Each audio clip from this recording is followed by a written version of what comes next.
Hi guys, welcome to Digital TechJoint. Hope everybody is doing good and learning through my videos that are uploaded on my channel. In this video, we are going to learn about Microsoft Azure Storage. Now, in my channel, I have already provided around 6 videos which talks about Microsoft Azure, right from registering a free trial account till deploying your application, ASP.NET application on Azure with SQL Server database. Now in this video we are going to focus on the storage part. Now we are going to learn everything about the storage, the types of storage, and I'm going to practically create the containers and files, upload files into Azure and download it, and also make it publicly accessible. So let's get started. So now when you talk about Microsoft Azure Storage, we're talking about the types of storage that is available in Azure. We have Blob, we have table, we have a file storage, we have queue, and we have called disk. Now let's understand each and everything before we go to the practical section. So Blob is designed to handle huge amount of unstructured data like images, videos, backup files, and other larger files. The data stored can be accessed using HTTPS protocol.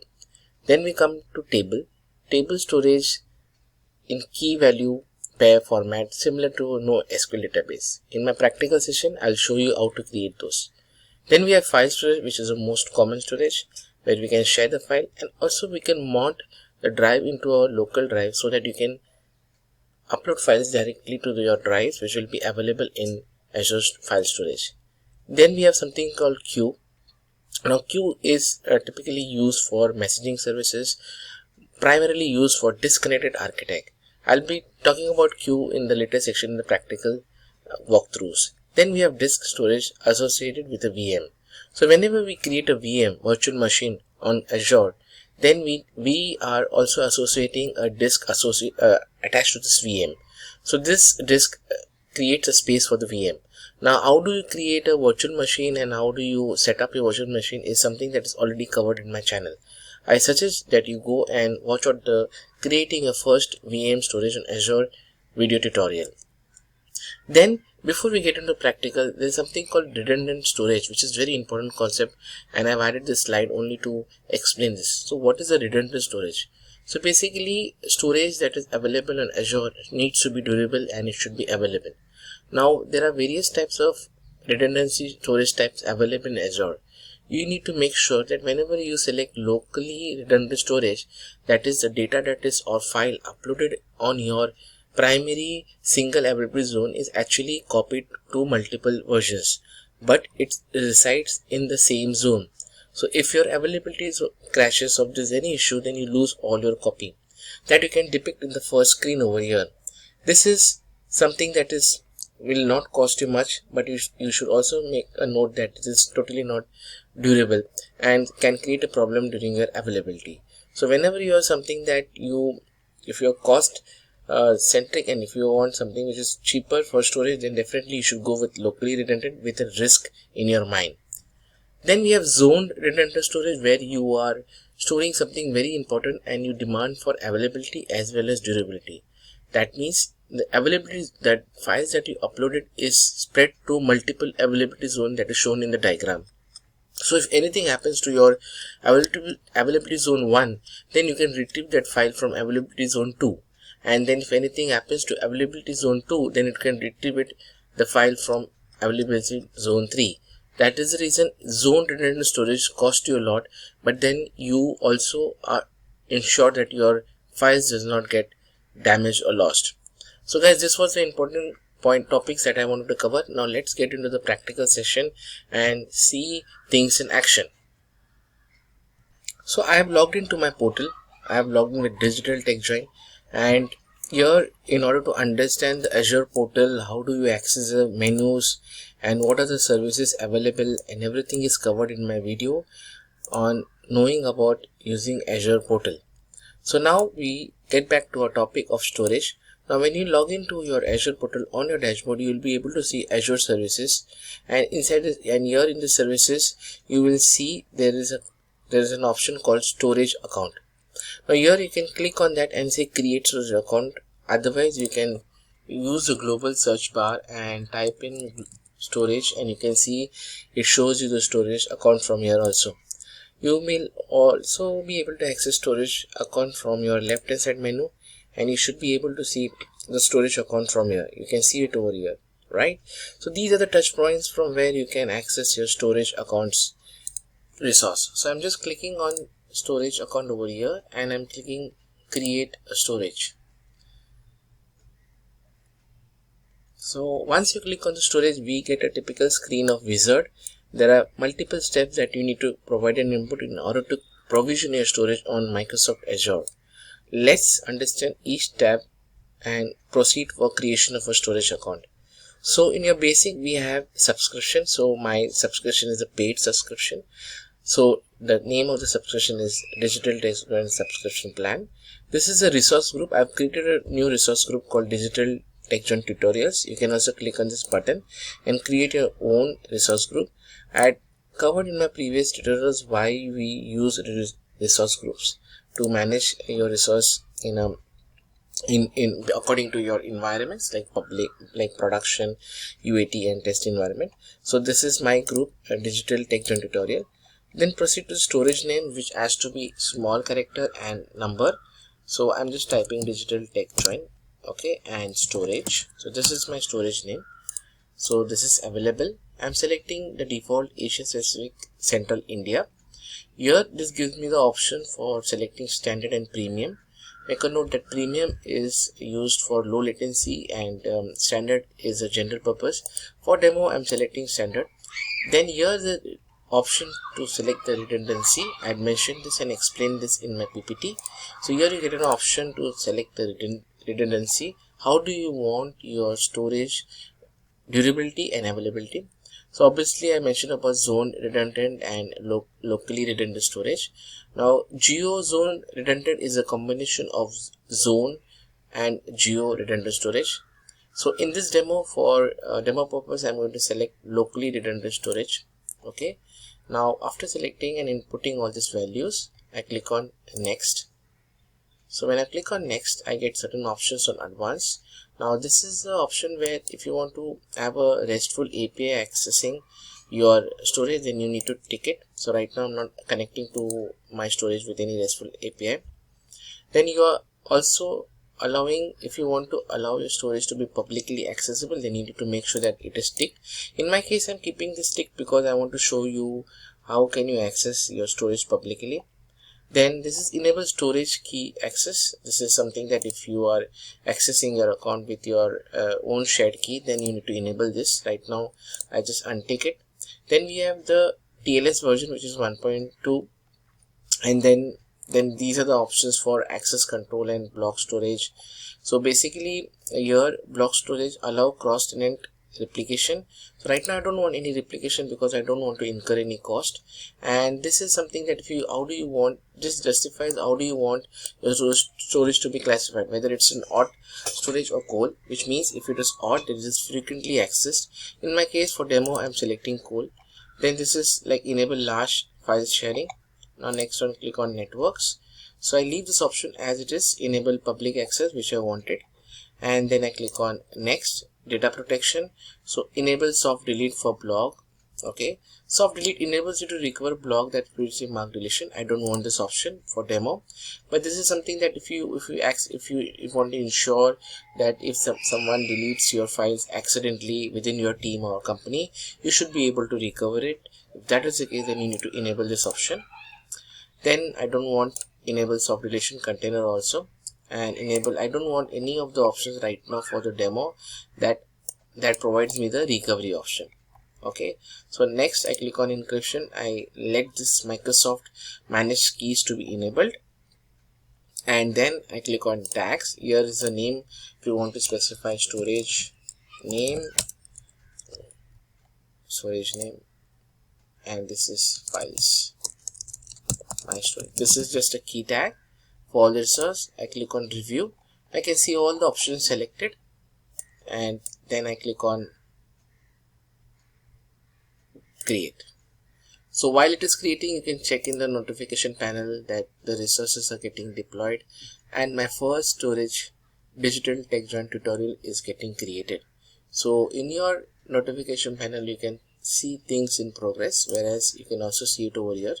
So let this get created, and we'll wait till the resources are getting created, and once it's created, then we'll go and create each and every storage types that we discussed in the PPT.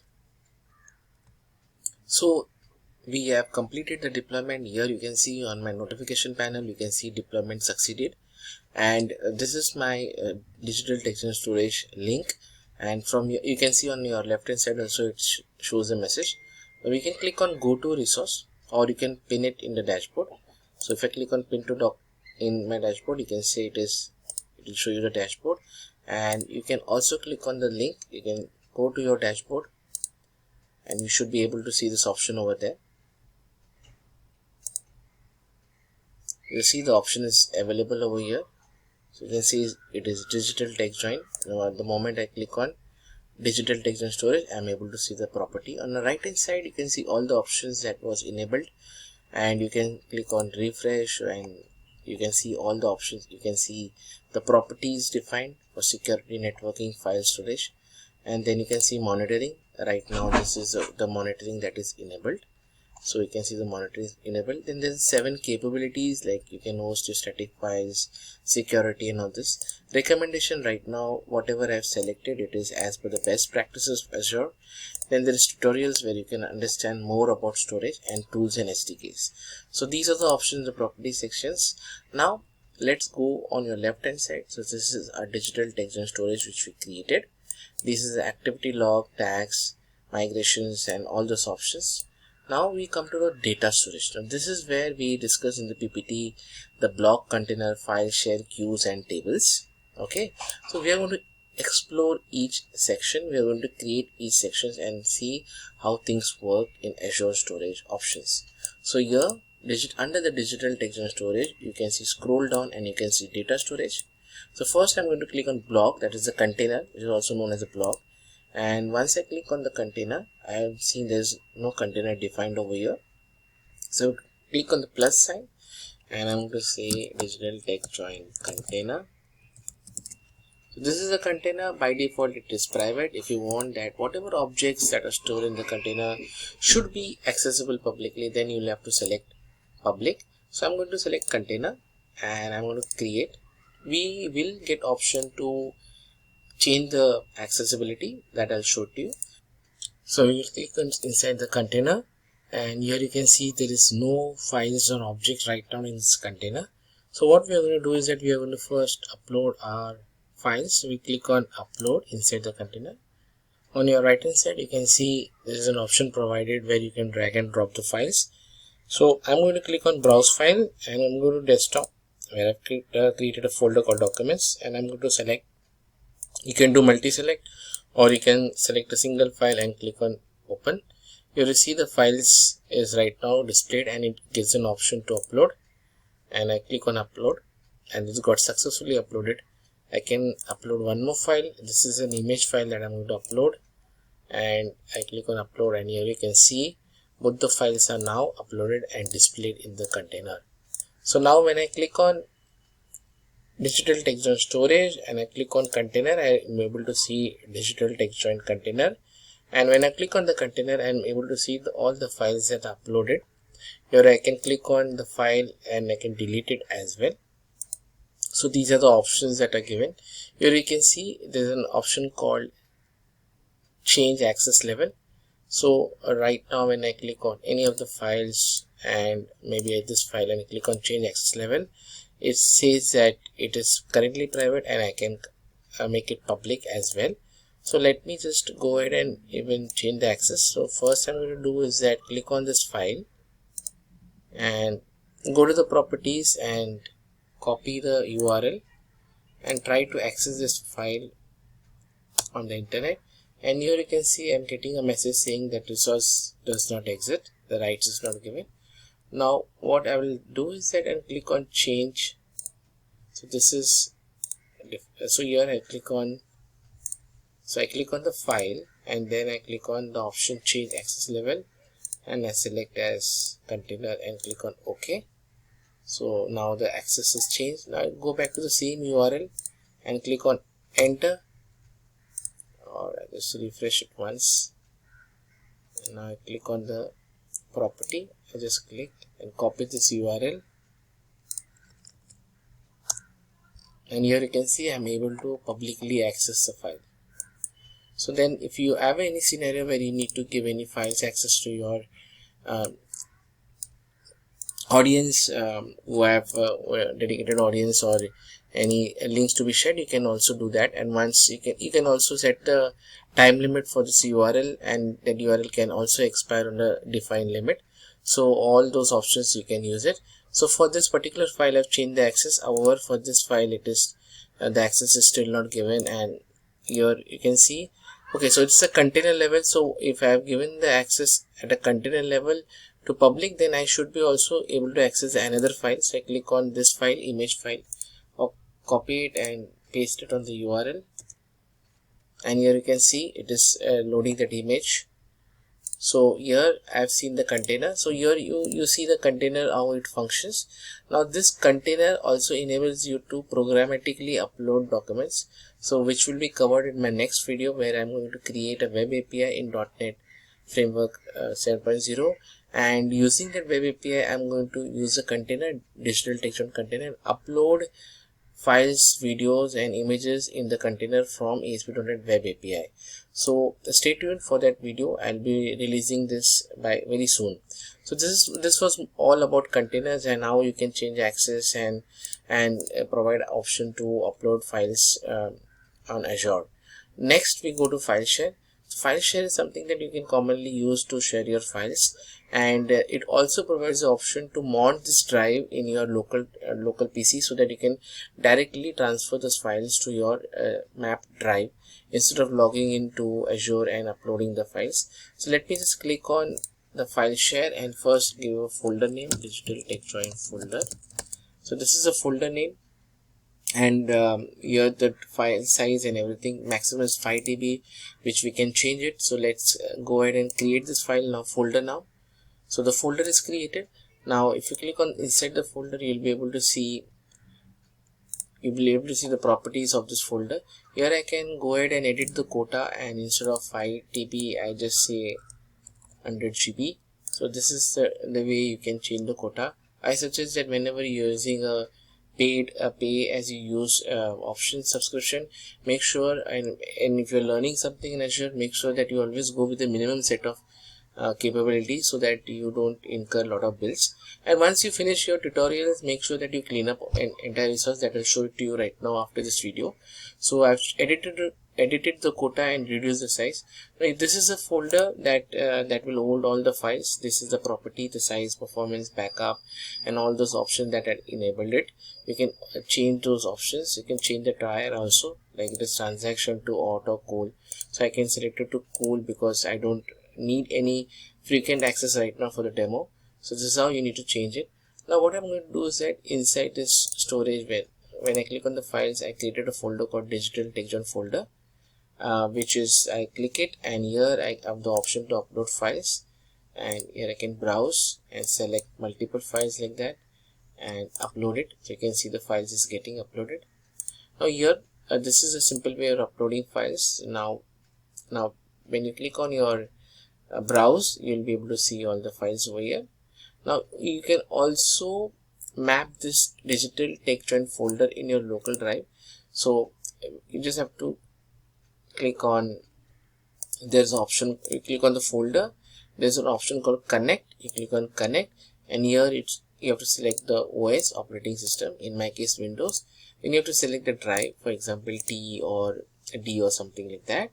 And then once you click select a drive, you need to click on show script, and this script is generated by default. You need to copy this and run the Windows shell command, and this particular drive will be mapped in your local drive, similar to the one which you can see right now, like C, D, and even this will be mapped. And once it is mapped, you'll be able to upload those files directly from as your local drive storage. If you need a video on how to map it and have a dedicated tutorial on mapping it in Windows Drive, then do comment. I will create a video on that. Now we move to the third option of storage, that is queue. So we click on the storage, Digital TechJoint Storage. We click on the queue, and there's an option to create queue. But before we create the queue, I want to explain what exactly queue is used for. So basically, Azure Queues Storage is a service for storing large numbers of messages. You can access these messages anywhere in the world via using authenticated HTTP and HTTPS protocol. Queues are generally created and used for disconnected architect application, since it processes the work in an asynchronous manner. So let's click on create queue and Digital TechJoint queue. This is your first queue. So here the queue is created. Here you can see the queue is created and it has a URL. Now this URL you can use to as an endpoint and integrate in your services or application to pass in and retrieve store messages. So I click inside that, and here you can see there is no queue created. I'll create a queue. This is my first message queue, and it has an expiry period, so set it, and then your message never expires and all this option. So this is my first queue, and using this endpoint or queue endpoint, which is there, you can access that messages and retrieve it and do the action accordingly. So as I mentioned, queues are generally used for disconnected architect, and it's a very powerful method that where you can use it in your application. Now let's go back to our fourth and the final storage type called the tables. So we click on the Digital TechJoint Storage, and here you can see tables. So this is a NoSQL sort of key value based database storage, where you can create a table and create your own parameters and store the data. Right now it has no tables, so I'll click on table and say customers. This is my first table. Now once I created that, this is the endpoint for accessing this table. Now if you click on refresh, you can see there's only one table right now. Now in order to create rows and values to it, that is basically key and values to it, you click on storage browser in the left hand side, and here you can see tables. Click on the tables, and then you select the table which is there, and here inside this table, when you click on that, there's an option called partition key, row key, and timestamp. And here I'm going to click on add entity, and this is my partition key, and this is my row key, and then I'm going to add my own property, and I'm going to name it as name, and this will be John, and then address, and then I can add a property called email. This is my key, and this will be my value, and I click on insert. So you can see this is created, partition key and the row key, timestamp, and then this is where I have created my own key value pair. Now if I want, I can also create one more entity in this. So these are the entity, and this is something optional like security number. Now if I don't want to give any value, I can still be able to go ahead and do that. So here you can see the security values displayed over here. It's a new key that is created. But if I want, you can edit this existing row over here, edit, and then I can create the key and click on update. So here you can see there is a security key given, but in this case there is no value. But the previous row, if I want, I can just click on the previous row and click on edit and provide some value out over here,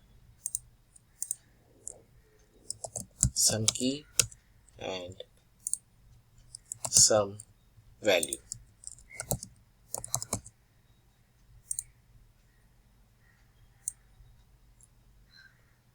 Okay, so here you can see there are two entities created in the table customers with various type of partition key and the values.